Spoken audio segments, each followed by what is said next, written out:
Hi guys, welcome back to my channel life of Surya. ఈరోజు అయితే బీదర్లో పవిత్ర పుణ్యక్షేత్రమైనటువంటి పాప వినాశ్ టెంపుల్కి వెళ్తున్నాను. మీకు కూడా చూపిస్తాను, చూసేయండి. మన నారాయణఖేడ్ నుంచి 40 కిలోమీటర్స్, హైదరాబాద్ నుంచి 140 కిలోమీటర్స్ డిస్టెన్స్లో ఉంది. మీరు కనుక బీదర్కి వస్తే ఈ పుణ్యక్షేత్రాన్ని ఖచ్చితంగా దర్శించుకోండి. ఆలస్యం చేయకుండా పూర్తి వీడియో చూడండి.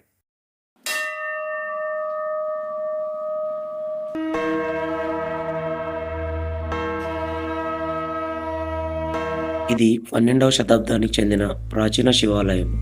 స్థానిక పురాణాల ప్రకారం లంకా విజయం తర్వాత అయోధ్యకు తిరిగి వెళ్తున్న శ్రీరాముడు ఈ శివలింగాన్ని ప్రతిష్ఠించాడని విశ్వాసం ఉంది. పాపనాశ్ అంటే పాపలను నాశనం చేసేదని అర్థం. ఇక్కడ ఉన్న స్నానవాటికలో స్నానం చేసి శివుడిని దర్శించుకుంటే పాపాలు పోతాయని ఇక్కడ వారి నమ్మకం. ఈ ఆలయం పచ్చని లోయ మధ్యలో ఉండడం వల్ల ప్రకృతి అందాలు, ఆధ్యాత్మికత, ప్రశాంతత రెండు ఒకే చోట అనుభవించవచ్చు.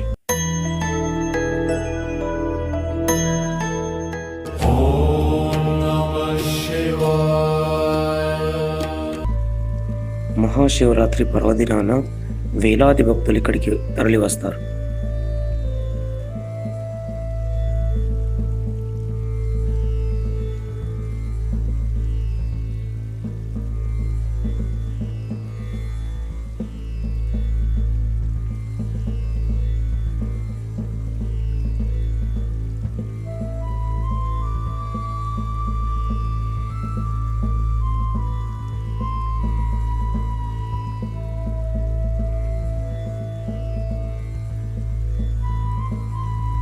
గర్భగుడిలో ఒక శివలింగంతో పాటు మరో 3 చిన్న శివలింగాలు ఉన్నాయి.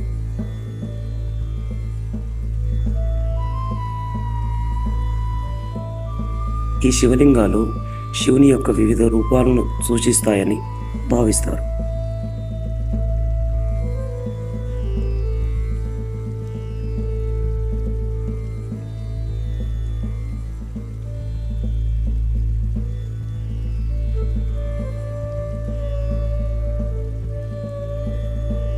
మీరు కనుక బీదర్కి వస్తే ఖచ్చితంగా ఈ టెంపుల్ని సందర్శించండి.